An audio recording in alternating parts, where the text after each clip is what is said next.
figures, you can't just be talking about you want to make six figures. You hear what I'm saying to you tonight?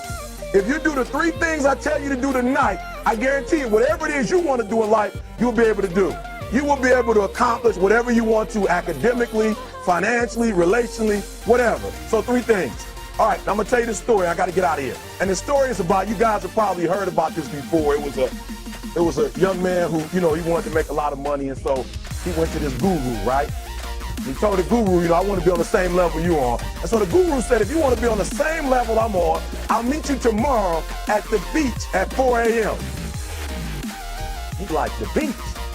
I said, I want to make money. I don't want to swim. Guru said, if you want to make money, I'll meet you tomorrow, 4 a.m. So the young man got there at 4 a.m. He all ready to rock and roll, got on the suit, should have wore shorts.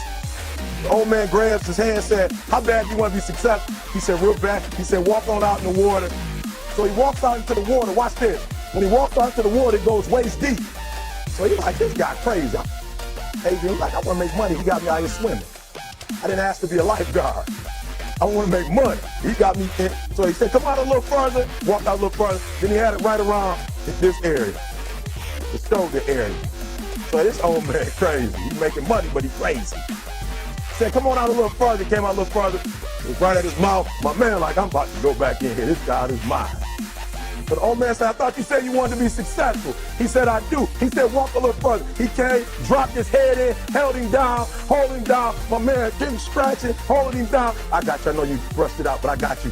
He had him held down. I need you for an illustration. He had him held down. Just before my man was about to pass out, he raised him up. He said, I got a question for you. Somebody answer the question for me. He said, when you were underwater, what did you want to do?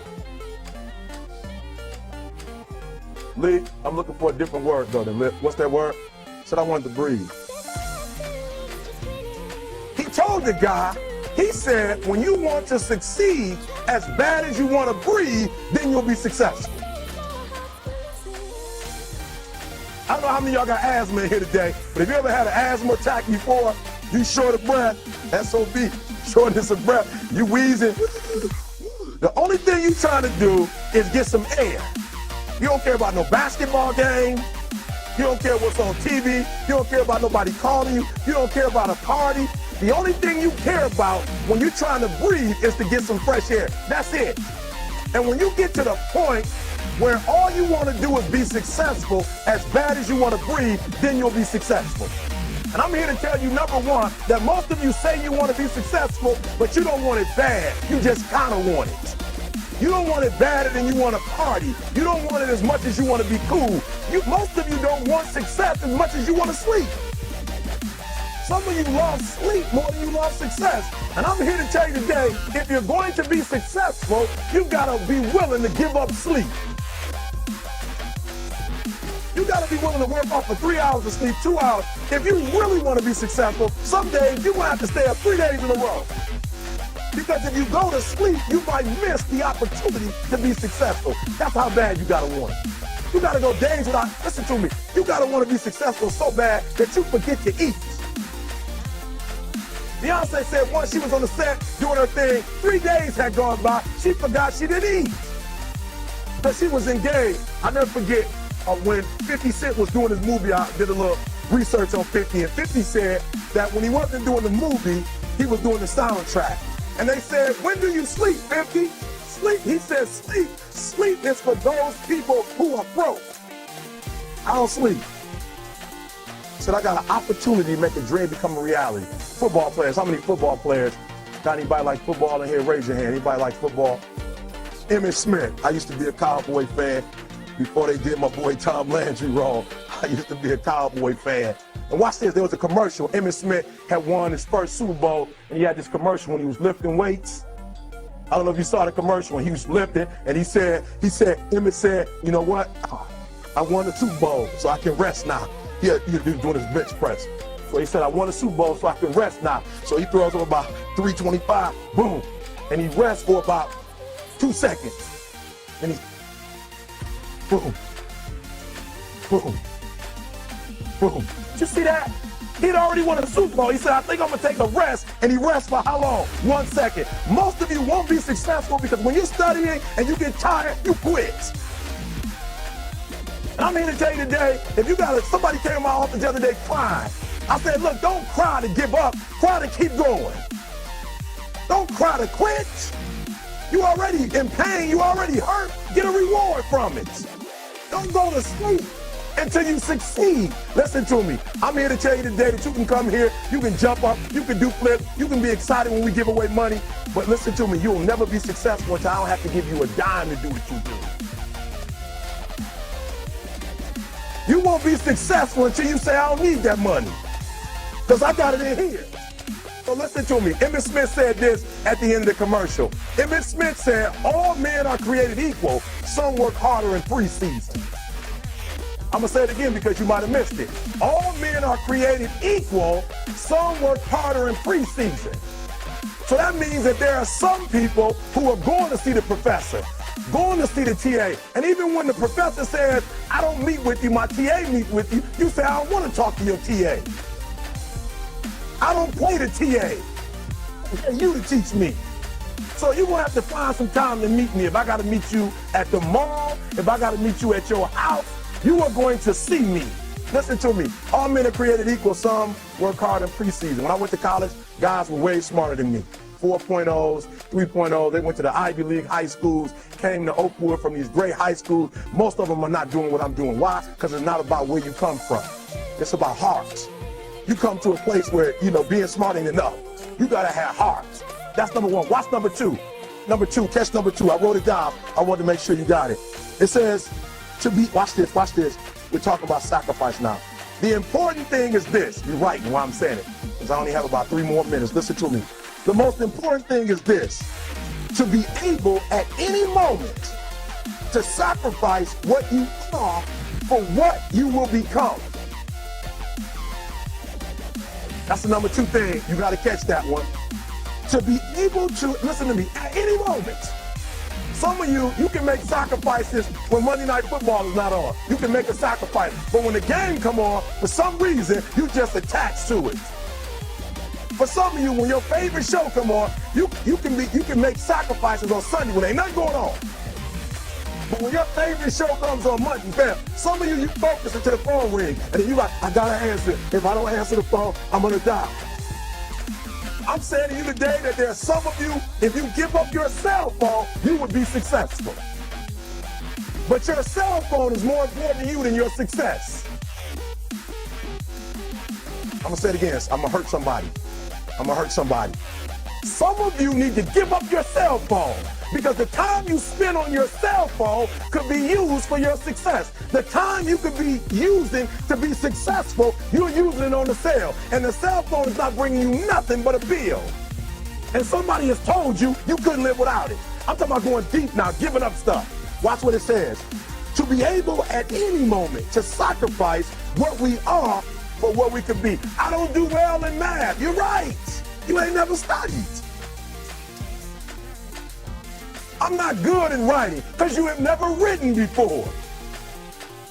But I dare you to fail in writing for a whole year to see if you can get to the end. I dare you to fail. I dare you to take that same class over and over again. I dare you to stop dropping classes like you saw. Always want to give up. I'm dropping. Why are you dropping?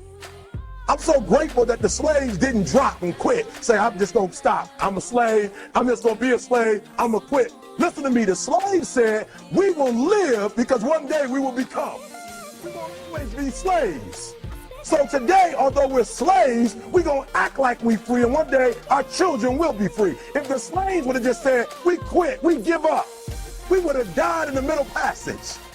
But some slaves said, I don't care what we go through. We're going to survive this. 400 years of slavery, we're going to get through this. And you can't get through it 1825. You can't get through a writing class, and you got tutor after tutor, resource after resource. The problem is, you ain't never felt no pain before. You're soft. It's a soft generation. You quit on everything.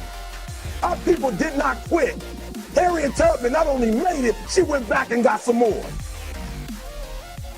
She said, you know what, I made it, but I'm going to walk all, listen to me, not ride the bus. I'm going to walk all the way back down to the South to get some more. And you quitting on 1825? Now watch this. You quit after you Listen to me, you get a sleeping bag and you wait for them. You wait for the first WRA instructor to come in and you come out your sleeping bag, I need help. You quit after you do that. You quit after you had, listen to me, a WRA party. I'm having a party, everybody come over. I got food, everything, and let them get over there. Let it be all the best writers. All right, I food job. I want to have a writing party. I'm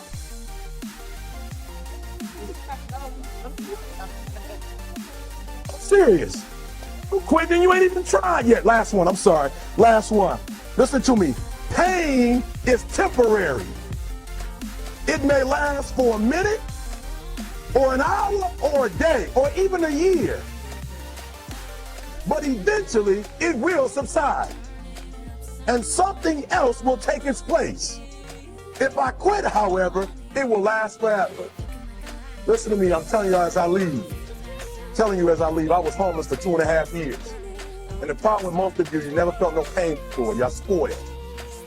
Y'all spoiled. Some of y'all spoiled. Just bottom line. Your parents have done everything for you. You never had to do nothing for yourself. You're spoiled. We're going to keep it real tonight. Some of you are spoiled brats. Every time you ever got in trouble, somebody in your house got you out of it. Every time you've done something you're not supposed to do, people say, Eric, your mother's a tyrant. You're right. She kicked me out. You're right. She's mean, but she developed a man because she put me out there and said, you're going to have to grow up. And some of you have never learned to grow up. And so every time something get hard, you quit, you call mama. I dare you to take a little pain. Dare you. I dare you not to go home. Somebody said, I gotta go home, I feel bad. Go through it. You ain't gonna die. At the end of pain is success. You're not gonna die because you're feeling a little pain. I'm not eating like I eat at home. That's why you're about to go to the next level, because if you keep eating like you ate at home, you'll keep being a boy or a girl. It's time to become man, woman. So don't worry about a little pain. My greatest asset is I was homeless, so I can't feel a whole lot of pain. I've already been alone. There's not a whole lot of hurt I can feel on a little paper, on a little test. So I leave you, listen to me. We have gotten to a point where it's midterms and we're moving forward. The days of you getting money, I'm not saying we quitting, but I'm saying the day has got to go from external to internal. You have to give it everything you got. No more TV, no more parties, no more playing. If you don't have a 4.0, what you need to be doing is studying. Get off the phone. I'm sorry, I'm not available until the end of this year. No, I'm for real. You reached the right number, but you called me at the wrong time. Call me back January 1st. I'm about to get busy now. Huh?